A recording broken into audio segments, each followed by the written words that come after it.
y hemos visto diferentes tipos de shock. Los shocks, según su clasificación fisiopatológica,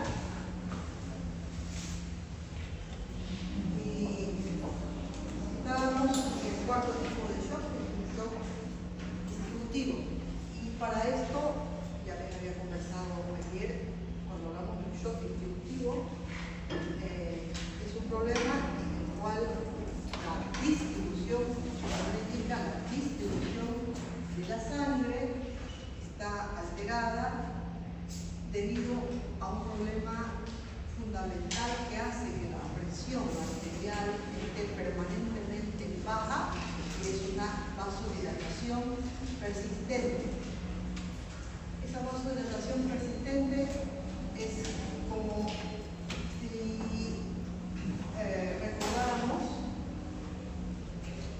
la respuesta inflamatoria en la cual hay un daño y la respuesta es vascular. La respuesta es vascular, dando lugar a una vasodilatación como proceso o paso fundamental de la respuesta inflamatoria. Esa vasodilatación está mediada por agentes locales, entre ellos el sistema de las bradiciminas, prostaglandinas, que son vasodilatadoras y que a la vez un daño endotelial provocan una vasodilatación. Y lo que viene consecuencia a la vasodilatación, que es disminución de la velocidad del flujo sanguíneo, aumento de la permeabilidad capilar, fuga de líquido del intersticio, aparición de edema. Esa es un recuerdo de lo que es la respuesta inflamatoria. En el shock distributivo sucede exactamente eso, solamente que a nivel sistémico. Ya no es un sitio de daño, ya no es un sitio específico de respuesta inflamatoria, sino generalizada. Imagínense que localmente una respuesta inflamatoria que cursa con todos los datos clínicos de inflamación, dolor, tumor, calor, edema, etc., pero a nivel sistémico, dando lugar a una vasodilatación generalizada, hipotensión persistente, hipoxemia por un enlentecimiento del flujo sanguíneo, metabolismo anaerobio y fuga de líquido hacia el intersticio por esa vasodilatación y aumento en la permeabilidad. Eso es lo que sucede en el shock distributivo. Y para poder entender lo que sucede en un shock distributivo, es importante también el antecedente de qué hay antes en el paciente que desencadena un shock distributivo. Hay diferentes causas para que haya ese tipo de vasodilatación persistente, refractaria. Y la causa más frecuente para este tipo de shock es un cuadro infeccioso que no se ha controlado o por la virulencia del germen o porque llegamos de forma tardía con antibióticos adecuados o porque el antibiótico ha sido en dosis insuficiente o porque el paciente no tiene una respuesta inmunológica adecuada, por ejemplo los inmunosuprimidos. Entonces la causa más frecuente de shock distributivo es una infección que de un local donde hay una infección se generaliza, hay migración y pasaje de bacterias a toda la circulación, que constituye una septicemia y luego un estado de shock. Esa es la evolución de un shock distributivo en su origen más frecuente, que es de origen infeccioso. Y para eso entonces vamos a volver a leer esta historia clínica que ya les la habíamos leído, que es sobre un paciente que va a un tratamiento odontológico y horas después de haber tenido presenta dolor en la región molar, en la cara lateral del cuello, de intensidad progresiva. Quiere decir que en lugar de mejorar, va empeorando. Y que en el transcurso de las horas provoca dificultad respiratoria y aumento de volumen de la región submaxilar. Fiebre, malestar general, y en menos de 24 horas llega a emergencia o jubilado febril taquicárdico con una presión arterial de 70-40, observándose localmente en el cuello, edema e itema en forma de babero en tórax anterior. Esta historia ya la habíamos leído, no es una historia inventada, es un paciente y lo que ha tenido es una angina de Ludwig, secundaria a un proceso infeccioso profundo, una caries que perfora la raíz del diente y que al ser manipulado provoca diseminación del proceso infeccioso, a partir de lo cual se forma un absceso, y como los tejidos del cuello son laxos, fácilmente es un proceso infeccioso que se va diseminando. Asociado a esto, que también es poco frecuente como causa de sepsis, pero es algo que hay que tomar en cuenta. Si el paciente va a que le resuelva una caries, lo lógico es que deje de doler, no que aumente el dolor, que se asocie a tumefación, mayor dolor, dificultad respiratoria. Como ven acá, claramente hay una respuesta inflamatoria. Seguramente hay dolor, hay tumor, hay congestión y hay formación de tejido necrótico, que es tejido es detritos celulares, bacterianos, tisulares, que van conformando la pus, y esto se disemina, va disecando el tejido laxo del cuello y de los órganos o estructuras anatómicas que están en el cuello, tráquea y todo el mediastino, ¿no? Este cuadro es lo que ha sucedido recientemente con la muerte del cielo de esta cantante Arely Echeverría, ¿no?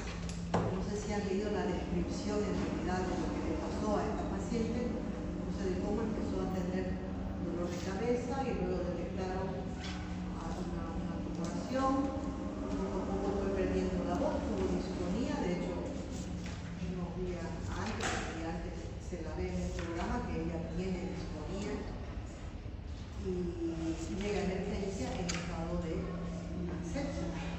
Evoluciona mal, teniendo en cuenta que es diabética, o sea, un factor de riesgo para tener una alteración en la respuesta inmune inflamatoria, y finalmente, según lo que yo he leído, ese proceso infeccioso presentó contenido purulento en todo el intestino, y creo que a nivel del pleural, o sea, realmente una sepsis diseminada, muy difícil de controlar, que termina en un shock séptico y la muerte de la paciente en este caso, ¿no? Bueno, es algo similar lo que les presento acá. Esta respuesta inflamatoria, que inicialmente es local, entonces se vuelve en una respuesta sistémica. Esa respuesta sistémica va a ocasionar todo lo que ocasiona localmente, pero a nivel generalizado.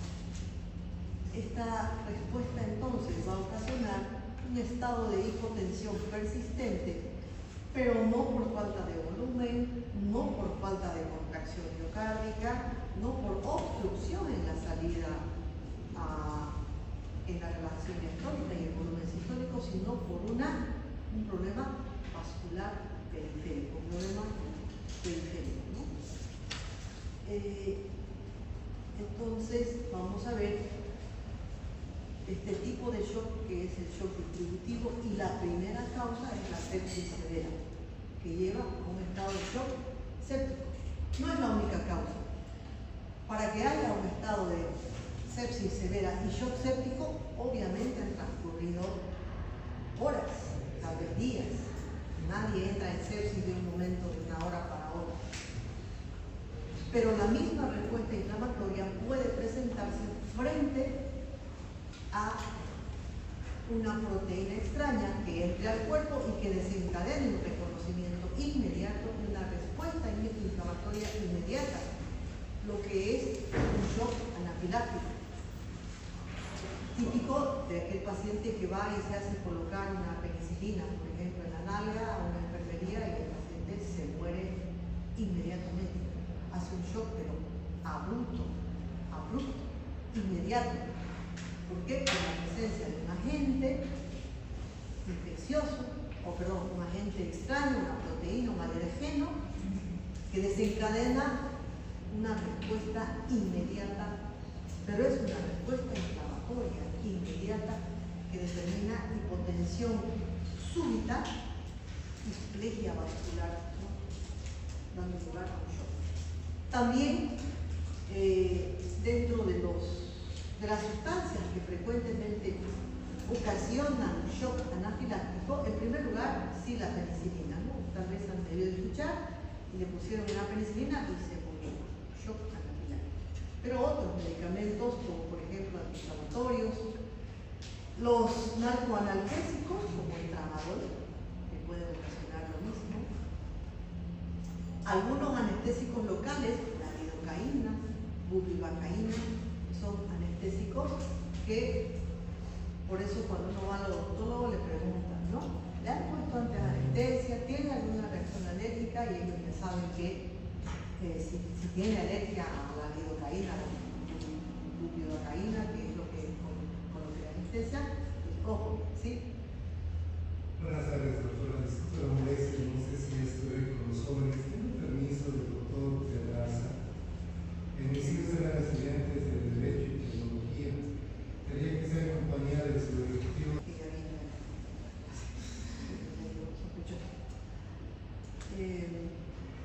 Bueno, les decía que los anestésicos locales son causas también, la lidocaína, bupivacaína, son sustancias que hay que también tenerle respeto, porque con frecuencia pueden ocasionar un shock anafiláctico. Medios de contraste que se utilizan para hacer exámenes de imágenes, donde el paciente entra a hacer por ejemplo,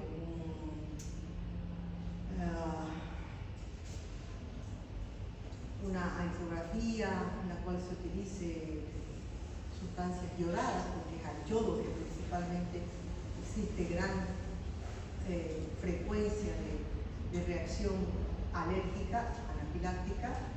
Entonces el paciente se muere en la mesa de examen, ¿no?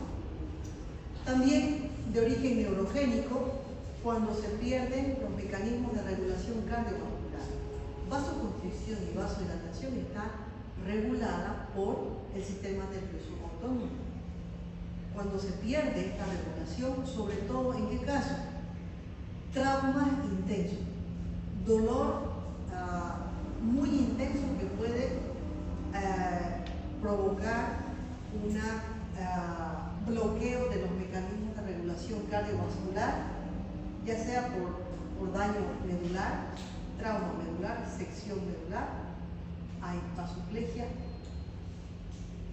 disautonomía, o sea, una mala regulación del sistema nervioso autónomo, o también neuropatías periféricas, como por ejemplo neuropatías relacionadas a Guillain-Barré, neuropatía diabética, etc. Y medicamentos también sedantes y vasodilatadores, ¿no? De estas, seguramente la más frecuente es la de origen infeccioso. Aquí vemos, por ejemplo, un accidente con sección medular.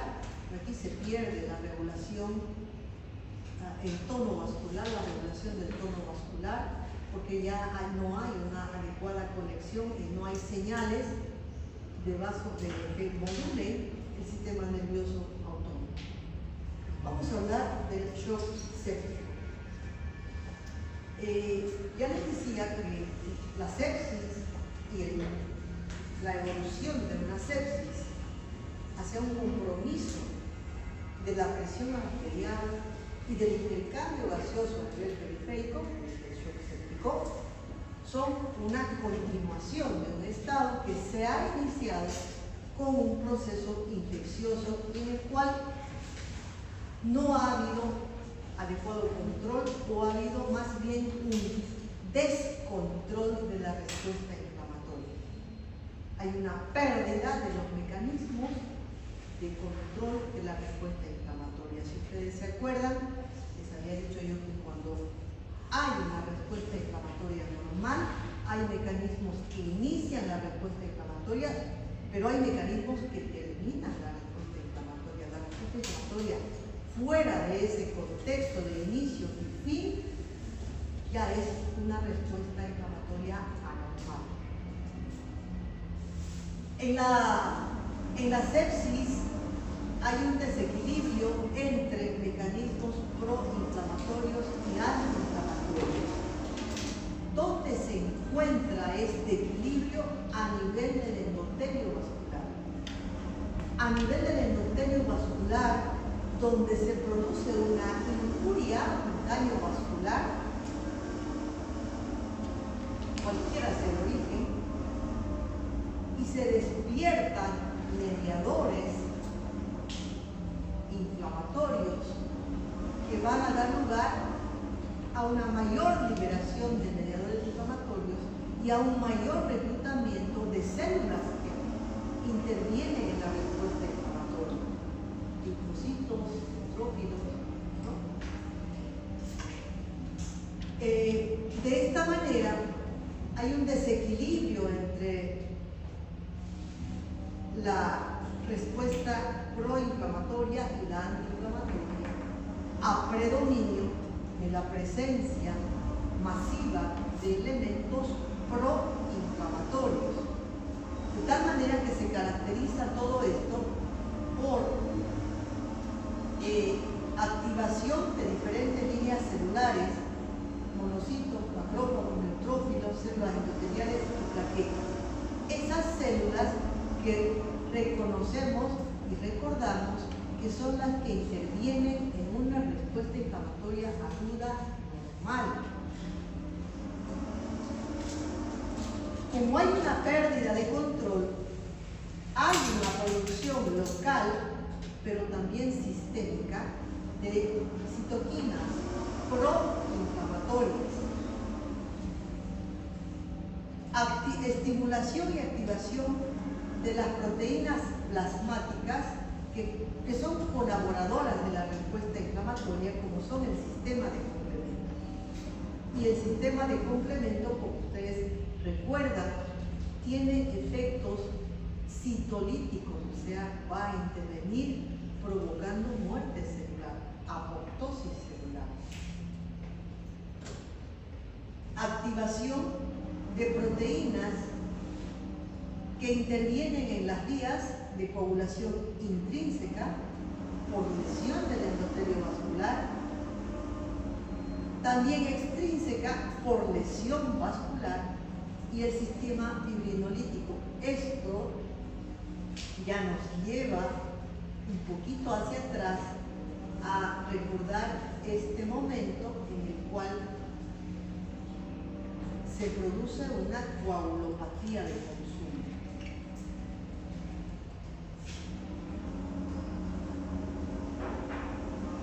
Activación de metabolitos derivados del óxido nítrico, que el óxido nítrico, recordemos que tiene una función principal, que es la de ser vasodilatador.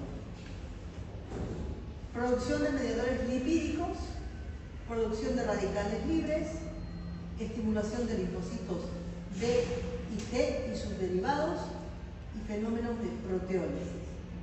¿Qué es todo esto? Respuesta inflamatoria sistémica.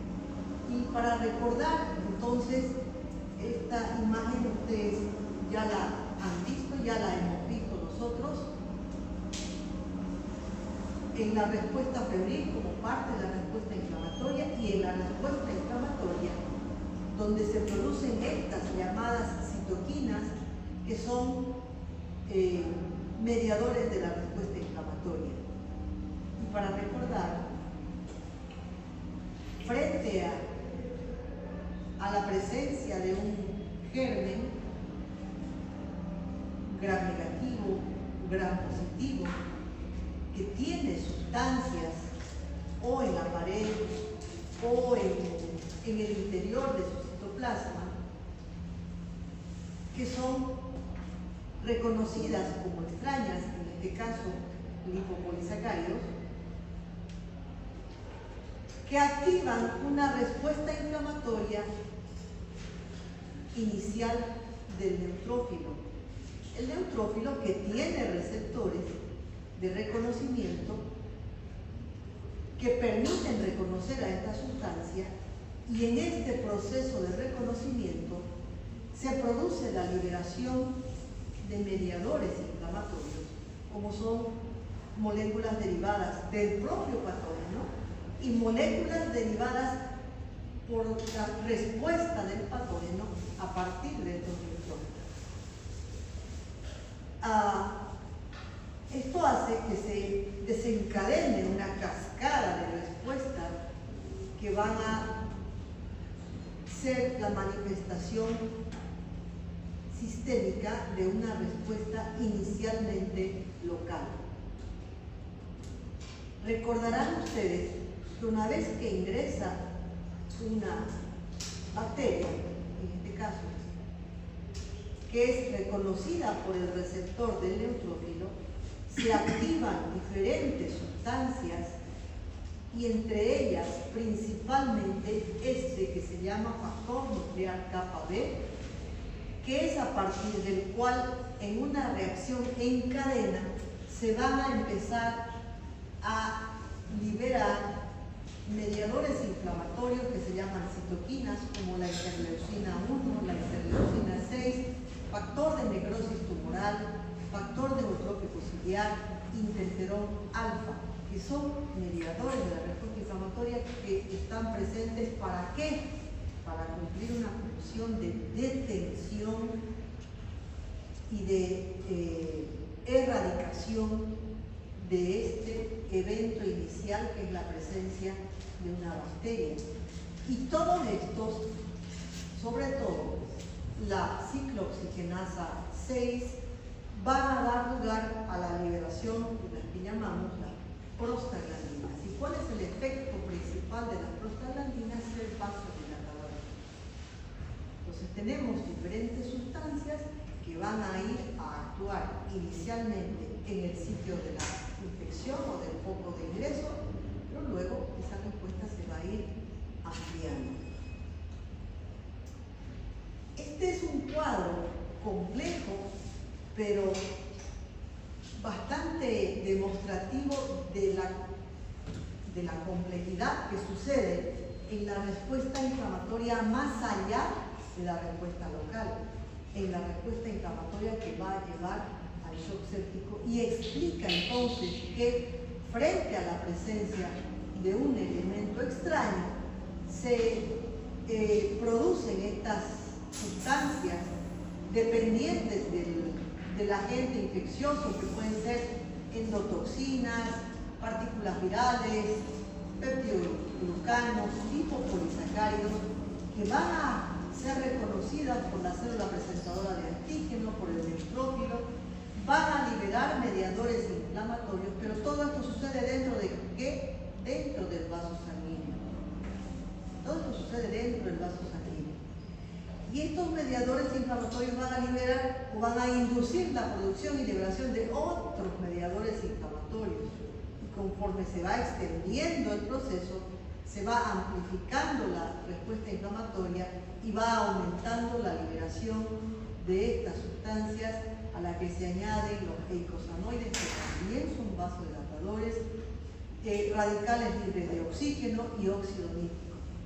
¿Qué hace esto? Provoca una vasodilatación persistente.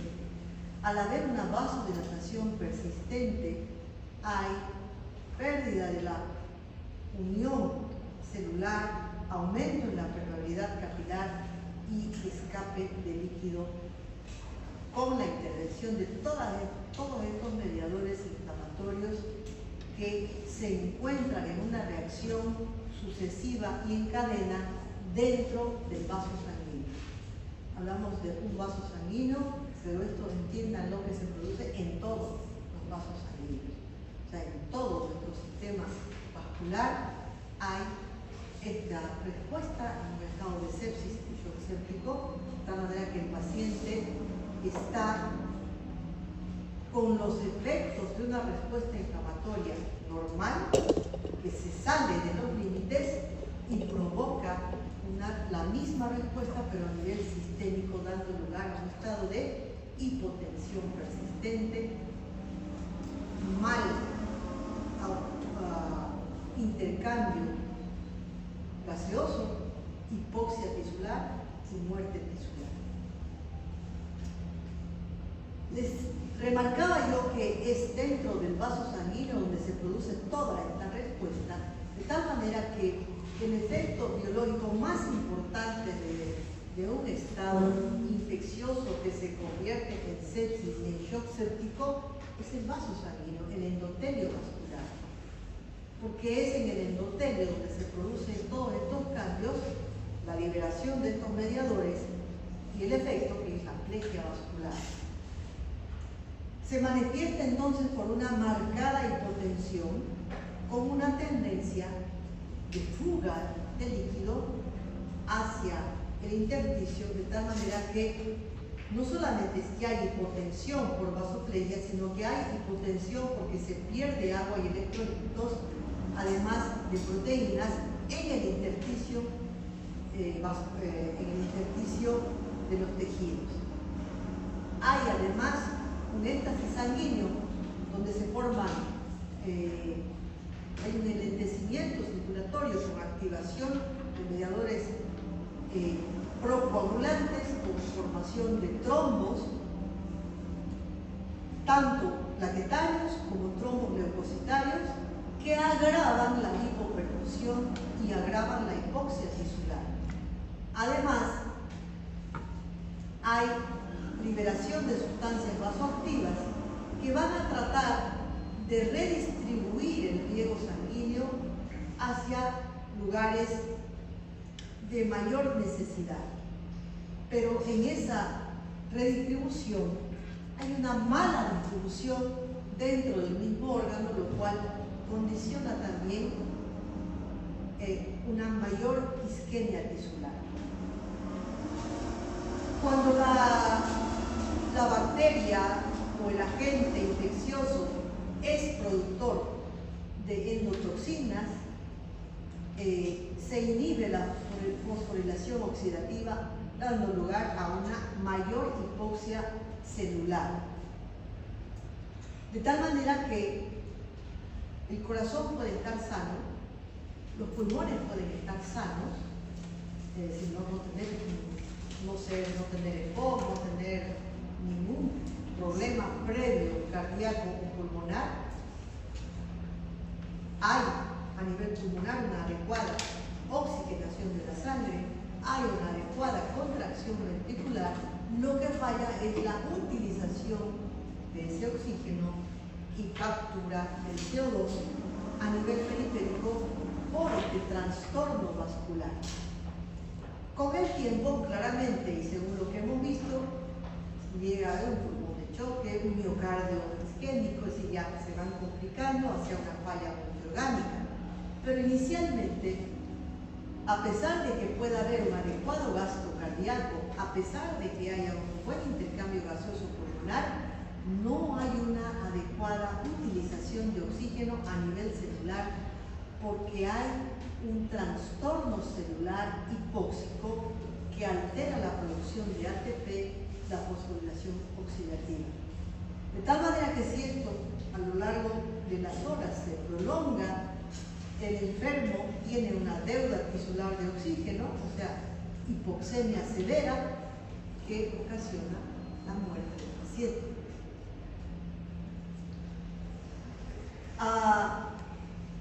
cardiovascular, como verán, se liberan muchas sustancias y todas estas sustancias tienen un efecto que es un efecto vasodilatador.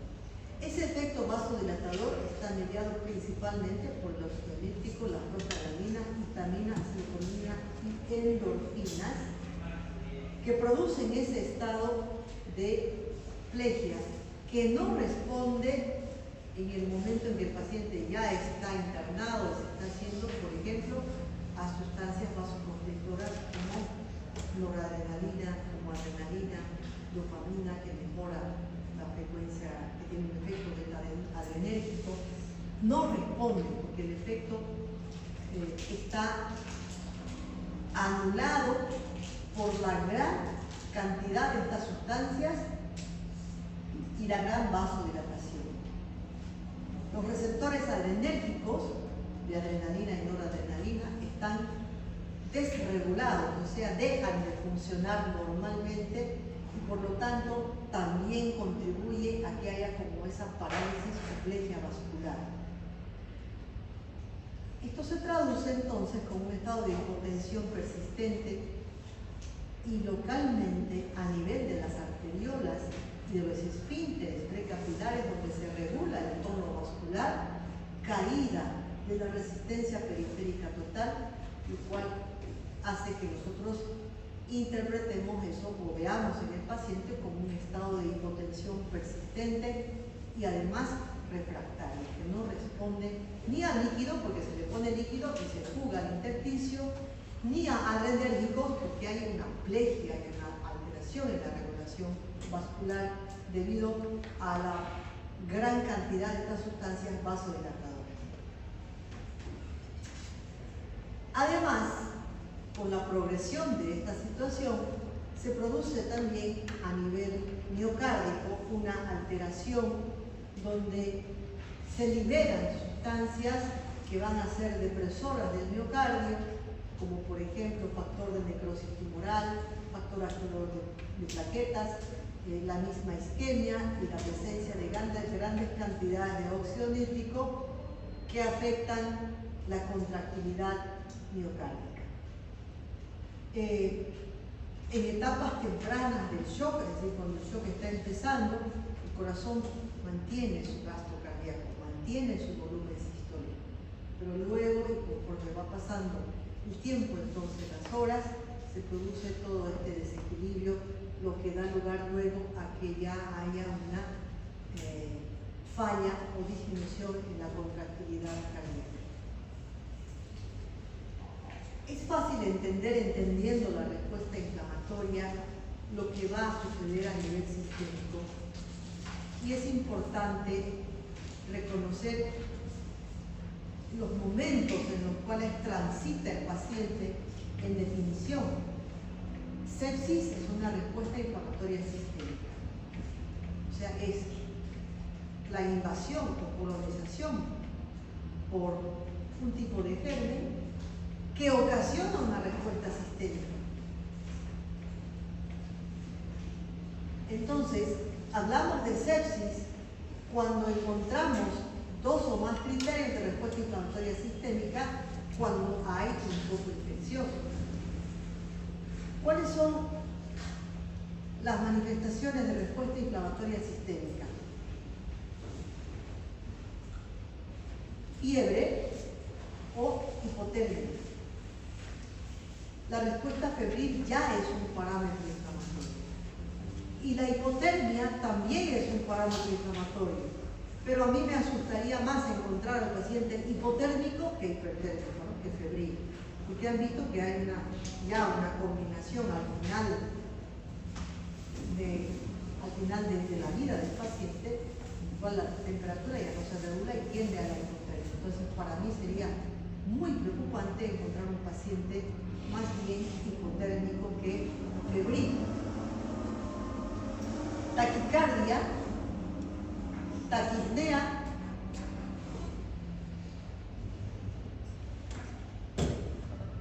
leucocitosis, leucocitos mayor a 12.000, o también leucopenia, leucocitos menor a 4.000, con más del 10% de formas inmaduras. Quiere decir que hay un estímulo enorme a la médula para la liberación de grandes cantidades de neutrófilos, porque hay gran cantidad de gérmenes que están invadiendo y que la respuesta inflamatoria no está siendo suficiente.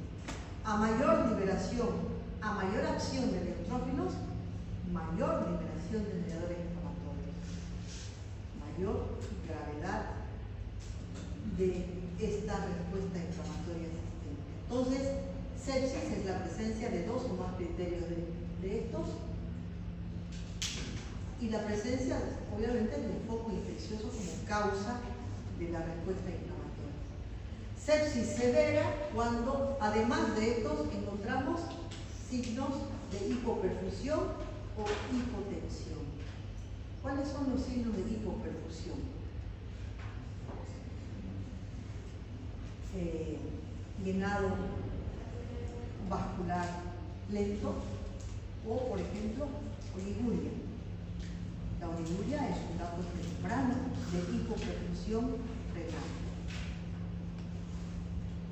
Y shock séptico ya es toda esta sumatoria en la que además, como consecuencia de la hipoxemia, se van produciendo cambios por el metabolismo anaerobio, la liberación de ácido láctico, la liberación de ácidos grasos, mayor proteólisis, aumento de glucagón, disminución de insulina, todo lo que hemos visto en shock hipovolémico ya traducido acá al shock séptico, que da lugar a ese desequilibrio ácido-base, que da lugar a una acidosis metabólica secundaria a un proceso infeccioso donde encontramos este evento fundamental en el cual hay un desequilibrio entre la oferta y la demanda de tisular de oxígeno que nos lleva a la definición inicial de estado de shock.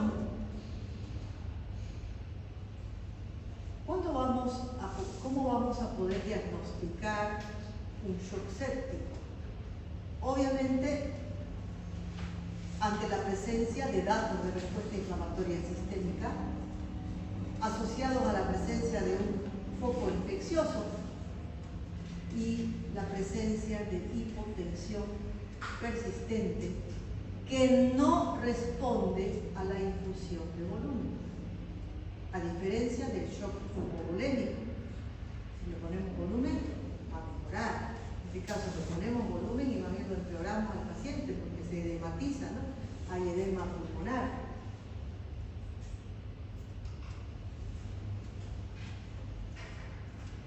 No responde entonces a la infusión de soluciones y se acompaña de evidencias clínicas de hipoperfusión o disfunción orgánica. Disfunción orgánica, somnolencia, estupor, coma, anuria, distrés respiratorio, coagulación intravascular diseminada. Y en este estado, entonces, se convierte en un paciente de extrema gravedad y con un pronóstico reservado.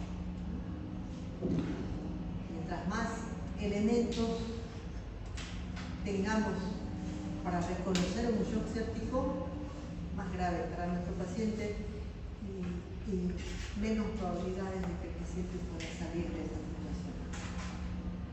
Lo mismo sucede en el shock anafiláctico. En el shock anafiláctico, la diferencia es que en el shock séptico evoluciona y hay un foco infeccioso y evoluciona en cuestión de horas o días. El shock anafiláctico es súbito, es también un shock distributivo, solamente que es drástico, inmediato, agudo, rápidamente progresivo, que pocas veces da tiempo de solucionar, de salvar al paciente. Actualmente el paciente se muere porque el shock anafiláctico se puede presentar en cualquier lugar, es decir, no da tiempo de llevarlo al paciente, no a un lugar donde se le pueda hacer reanimación.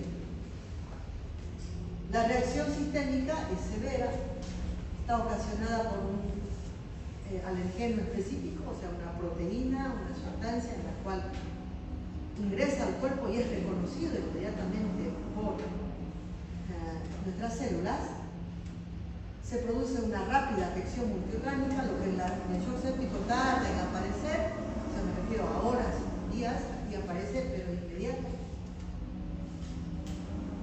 Es frecuente la hipersensibilidad genética, hay una respuesta de hipersensibilidad inmediata y tiene una alta mortalidad.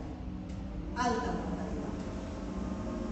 El común denominador en el shock anafiláctico es una persona que está genéticamente predispuesta, sensible a determinado alergeno, y esto induce, entrando en contacto el alergeno en nuestro cuerpo, en la circulación sanguínea, una reacción y reconocimiento inmediato por los basófilos y mastocitos, que son liberadores inmediatos de sustancias vasodilatadoras.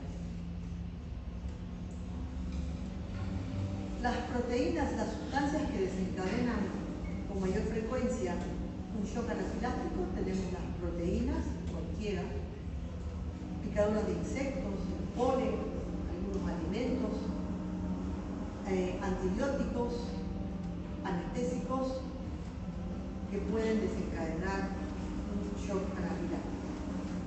En la persona predispuesta genéticamente, pues uno no sabe si va a tener respuesta anafiláctica o no. En realidad, las personas que saben que ya han tenido una respuesta a determinado elemento, primero llevan una plaquita, ¿no? No colocar o alérgico a tal sustancia. ¿Para qué? Porque puede ocasionar la muerte del paciente. Y en muchos casos pues se reconoce en el mismo momento en que se produce la reacción antígeno-anticuerpo, ¿no? Entonces, una vez que se produce el contacto antígeno-anticuerpo, en segundos hay una respuesta con una vasodilatación inmediata, lo que produce un colapso vascular, o sea, un stop vascular, una plequia vascular periférica en la que pues entendemos que hay un contacto inicial con un antígeno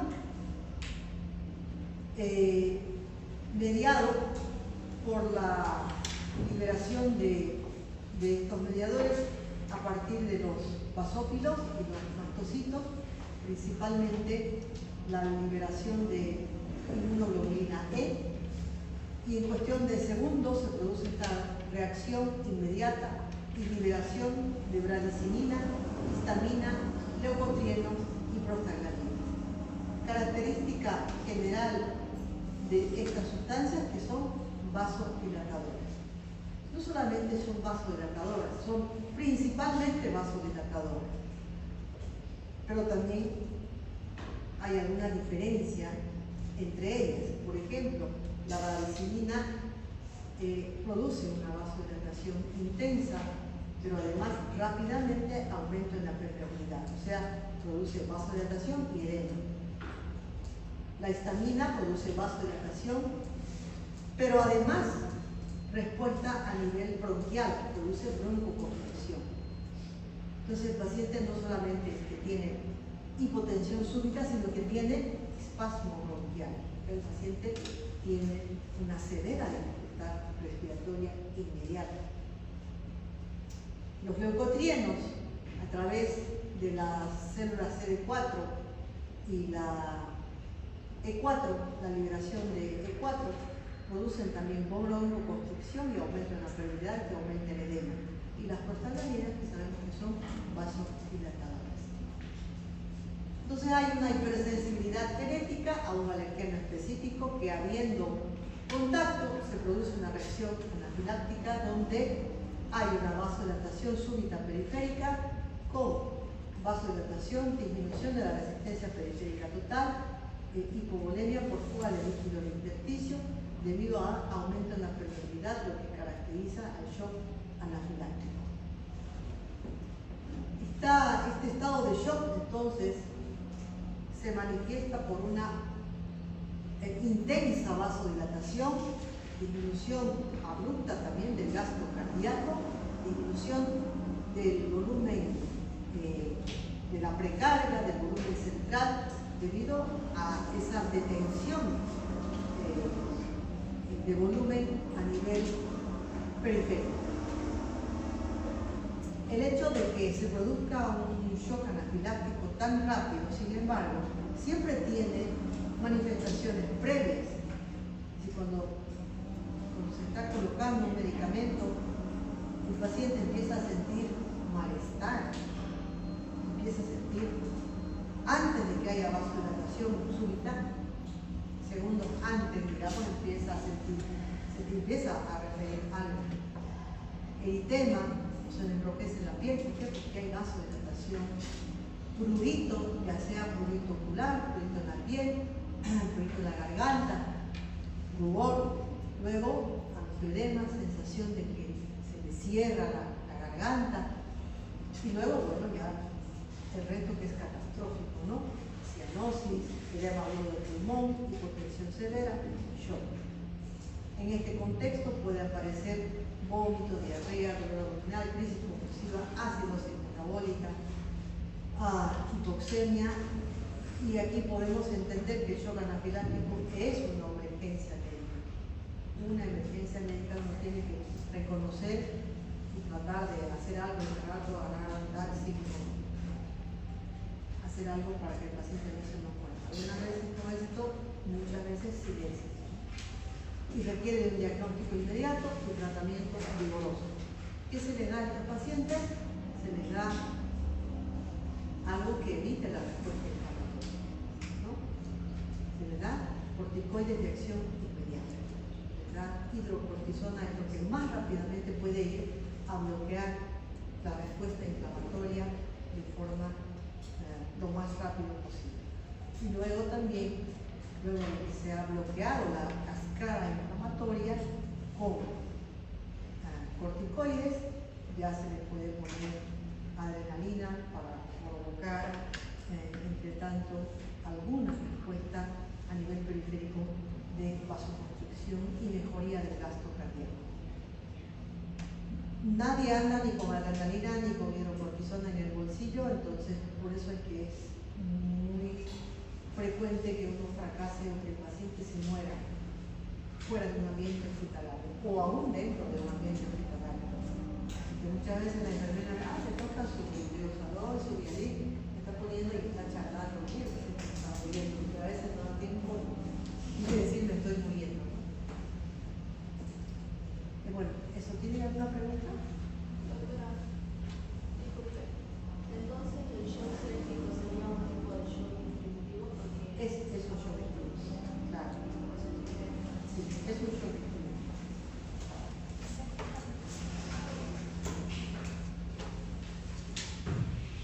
La respuesta inflamatoria es progresiva y se va amplificando en el transcurso de las horas.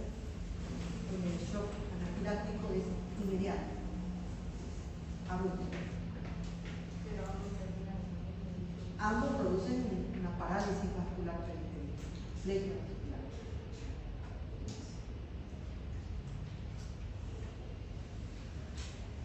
Bueno, doctora, el tratamiento para ambos tipos de shock sería como el corticoides o para evitar desinflamación así, o en el caso de que está el médico o otro tipo de tratamiento. ¿podría hablar un poquito más fuerte, por favor? Creo que tu pregunta es si los corticoides sirven para los dos tipos de shock. Sí. ¿Esa es tu pregunta? Sí. Evidentemente, en el shock anafiláctico, por ser una reacción a una proteína extraña y básicamente una respuesta inflamatoria, la primera indicación son los corticoides, ¿no? En este caso la hidrocortisona.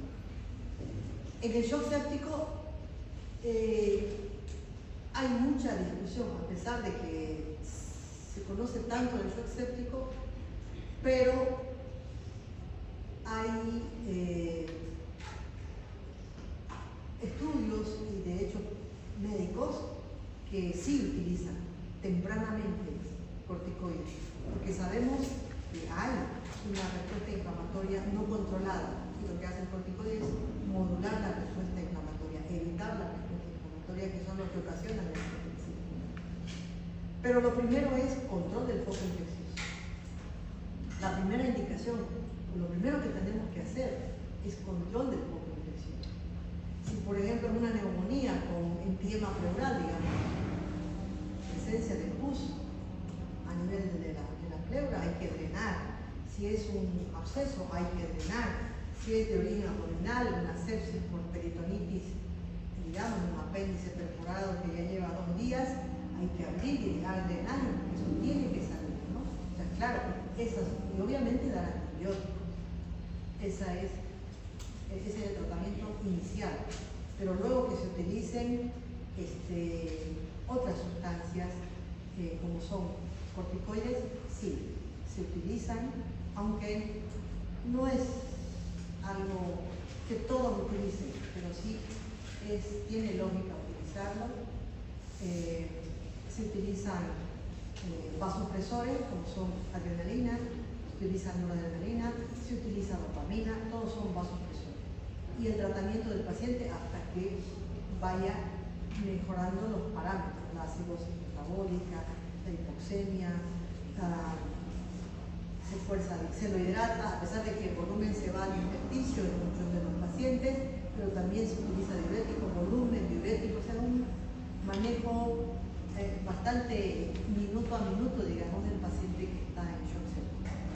Se fuerza diuresis, porque el paciente está anúrico, se fuerza diuresis, pero también se le pone líquido, a pesar de que está habiendo escape de líquido del intersticio, hay que ponerle líquido porque algo de líquido se va a quedar y se fuerza la diuresis con diuréticos, de esa manera tratando de mejorar con el objetivo de evitar la falla del